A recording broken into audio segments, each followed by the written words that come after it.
تو افسوس در افسوس ہے پاکستان میں انسانی حقوق کی اس حالت پر، جس میں سب سے بڑا شکار ہمیشہ سے عورت بنتی ہے، چاہے قندیل بلوچ ہو، چاہے مختارہ مائی ہو، چاہے آسیہ بی بی ہو، اور چاہے ابھی جو خاتون کی ڈیتھ ہوئی ہے وہ ہو.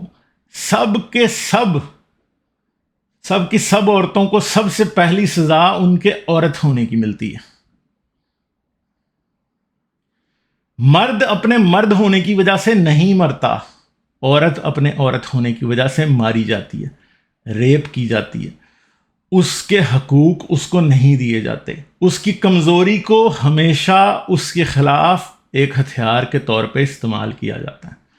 یہ ہمارے معاشرے، ہمارے ملک، ہماری سوسائٹی کی بدبودار اور گھنونی حقیقت ہے، جسے جتنی جلدی سمجھ لیا جائے اتنی جلدی ہی بہتر ہے.